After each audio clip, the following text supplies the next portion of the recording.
Un nombre de plus en plus important de gens se réveillent et apprennent que 99% de la population de la Terre est contrôlée par une élite d'1%. Mais saviez-vous qu'une famille, les Rothschild, règne sur tout, même sur cette élite de 1%?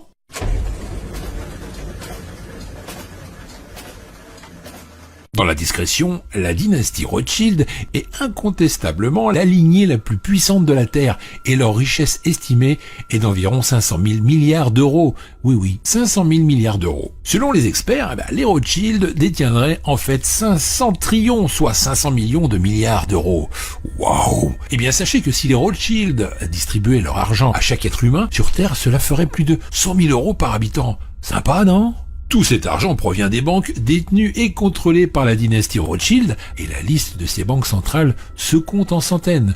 Je vous en cite les plus connues. Allez, c'est parti. Il y a la Banque d'Algérie, la Banque centrale d'Argentine, la Banque nationale de Belgique, la Banque centrale du Brésil, la Banque du Canada, la Banque populaire de Chine, la Banque nationale du Danemark, la Banque de France, la Banque d'Israël, la Banque du Japon, la Banque du Maroc et la Réserve fédérale des États-Unis. Et oui, la liste est très longue, n'est-ce pas? En l'an 2000, la dynastie Rothschild contrôle toutes les banques sauf 7 banques centrales de ces pays. L'Afghanistan, l'Irak, le Soudan, la Libye, Cuba, la Corée du Nord et l'Iran. C'est pas une coïncidence si ces 7 pays ont connu des perturbations et des guerres dans leur pays. Par exemple, en 2001, les États-Unis envahissent l'Afghanistan. En 2003, les États-Unis envahissent l'Irak. En envahissant ces deux pays, les Rothschild ont réussi à poser leurs mains sur la plus grosse banque du Moyen-Orient, qui est la Banque d'Irak. En 2006, seulement 5 pays avaient des banques centrales, qui n'étaient pas du tout contrôlées par les Rothschild. Ces pays sont le Soudan, la Libye, Cuba, la Corée du Nord et puis l'Iran.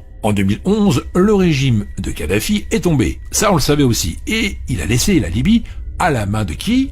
Des Rothschild, qui sont très satisfaits de la révolution libyenne qui a été approuvée et soutenue par monsieur Bernard-Henri Lévy. Et dans la même année, le plus grand pays d'Afrique en superficie, qui est le Soudan, se divise. Le Sud-Soudan devient un État indépendant le 9 juillet 2011 et sombre rapidement dans une nouvelle guerre intérieure cette fois. En 2013, seulement 3 pays restent debout et résistent encore à la main des Rothschild, qui sont Cuba, la Corée du Nord et l'Iran. Cuba ne va certainement pas tomber. Ce petit pays a tenu tête pendant des décennies aux États-Unis. Et Fidel Castro, le leader de la révolution cubaine, a tenu tête pendant plusieurs années aux États-Unis. Rappelez-vous, il a survécu à de multiples tentatives d'assassinat. Il a réprimé toute l'opposition politique sur l'île pour faire de Cuba un des fers de lance de la guerre froide. Le leader cubain a défié tour à tour pas moins de 11 présidents américains. Rien que ça.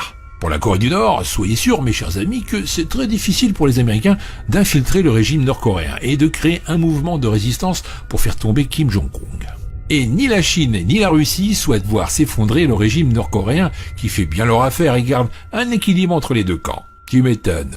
En ce qui concerne l'Iran, vous le savez très bien, l'Iran est armé jusqu'aux dents. Et c'est pas dans un futur proche que l'Iran tombera, surtout avec un PIB estimé à 412,2 milliards de dollars en 2016. L'Iran est la deuxième économie de la région du Moyen-Orient et de l'Afrique du Nord, après l'Arabie Saoudite. Sa population estimée à 78,8 millions d'habitants en 2015 place également le pays au deuxième rang des pays les plus peuplés du Moyen-Orient, derrière l'Égypte.